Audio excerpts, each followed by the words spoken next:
MP board के class 12 के सभी विद्यार्थियों, आपकी जो अर्धवार्षिक परीक्षा होने वाली है उसका जो आपका इकोनॉमिक्स यानी अर्थशास्त्र का जो पेपर है, वहां पेपर का फुल सॉल्यूशन आज के इस वीडियो में हम देखेंगे। तो आइए बिना देरी करे हम इसके सॉल्यूशन के ऊपर बढ़ते हैं। ठीक है, तो यहाँ पर देखिए पहला जो प्रश्न है वह है प्राथमिक क्षेत्र के बाहर है, तो देखिए होटल इसका एकदम राइट ऑप्शन रहेगा। इस राष्ट्रीय संपत्ति का अंग नहीं है, स्थिर पूंजी अल्पकालीन उत्पादन फलन है, उपयुक्त दोनों।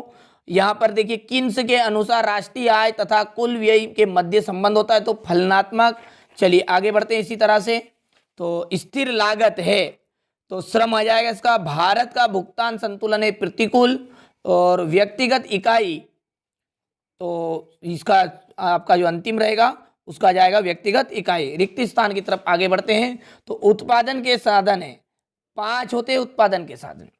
राष्ट्रीय आय देश के देश की सूचक है, तो आर्थिक विकास।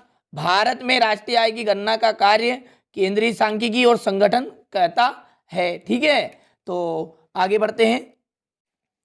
औसत आगम को ही वस्तु की डेडेस कहा जाता है, तो औसत आगम को ही वस्तु की कीमत कहते हैं। सूक्ष्म एवं व्यापक अर्थशास्त्र एक दूसरे के रिक्त स्थान होते हैं, तो पूरक होते हैं। प्रगतिशील कार्यारोपण का सिद्धांत डेडेस नियम पर आधारित है, तो उपयोगिता ह्रास नियम।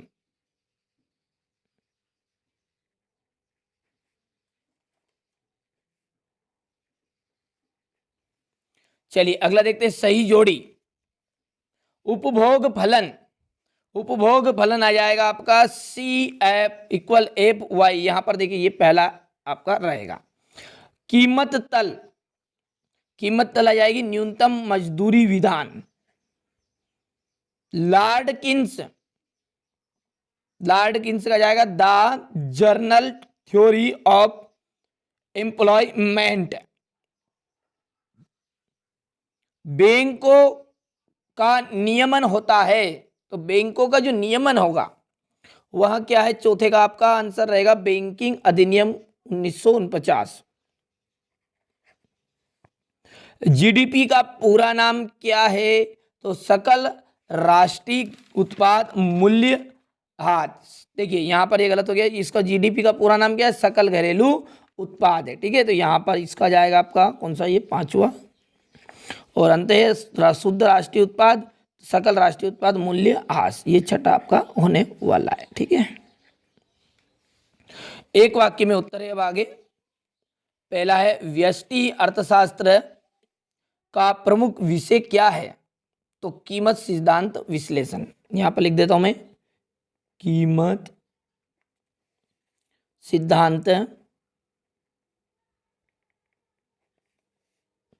विश्लेषण।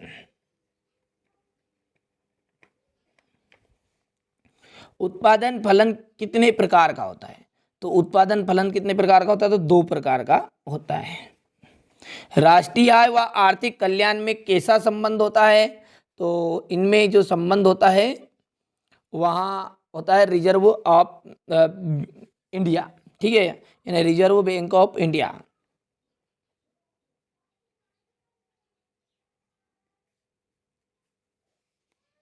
राष्ट्रीय आय व आर्थिक कल्याण में कैसा संबंध होता है, तो देखिए दोनों में प्रत्यक्ष संबंध होता है। कौन सा संबंध होता है, प्रत्यक्ष। ठीक है, चलिए आगे बढ़ते हैं। भारत में किस बैंक को नोट निर्गमन का अधिकार प्राप्त है, तो वो है reserve bank of India. Reserve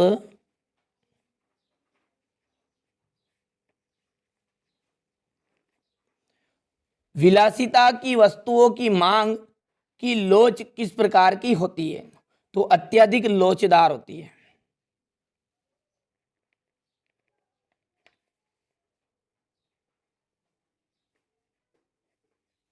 व्यापार संतुलन किसका अंग माना जाता है, तो व्यापार संतुलन जो है वह भुगतान संतुलन का अंग माना जाता है। तो भुगतान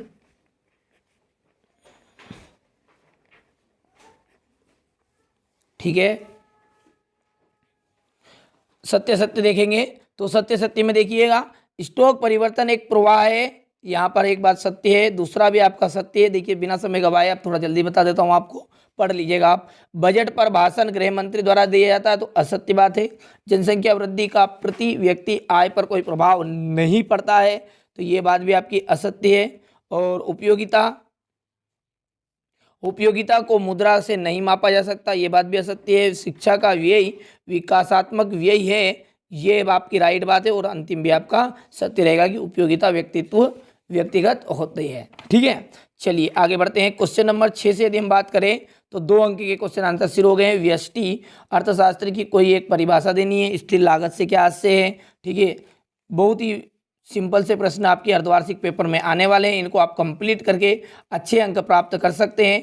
तो इसी उद्देश्य से हम कार्य भी कर रहे हैं। देखिए इस चैनल का मुख्य उद्देश्य यही है कि आपको अधिक से अधिक अंक प्राप्त कराया जाए। ठीक है, तो आप इन्हें अच्छे से कंप्लीट करिएगा और अधिक से अधिक अंक प्राप्त करिएगा। ये क्वेश्चन नंबर आपका 11 है। ठीक है, ये क्वेश्चन नंबर 12, क्वेश्चन 13 स्क्रीनशॉट ले लीजिएगा और कंप्लीट कर लीजिएगा। ठीक है, इसके बाद है क्वेश्चन नंबर 16, यहाँ पर 17, 18, 19। ठीक है, तो आगे देखते हैं। क्वेश्चन नंबर जो 20 है, इसमें आपको पूछा गया कि बजट निर्माण की प्रक्रिया को समझाना है, आयकर की विशेषताएं आपको देनी है। क्वेश्चन नंबर 21 में दिया गया विदेशी विनिमय की दर को प्रभावित करने वाले तत्व बताने हैं। इसी तरह देखिए क्वेश्चन नंबर 22 आप पढ़ लीजिएगा। और क्वेश्चन नंबर 23 में आपसे पूछा गया कि भारत सरकार की आय गैर कर मंदे बताइए और बजट के प्रकारों का आपको वर्णन करना है। तो इस तरह जो आपकी इकोनॉमिक्स यानी अर्थशास्त्र का क्लास 12 का अर्धवार्षिक पेपर होने वाला है, उस पेपर का फुल पेपर मैंने आपको बता दिया है। तो चैनल को सब्सक्राइब करिएगा और इसी तरह के पेपर यदि आपको चाहिए तो कमेंट करके बता दीजिएगा।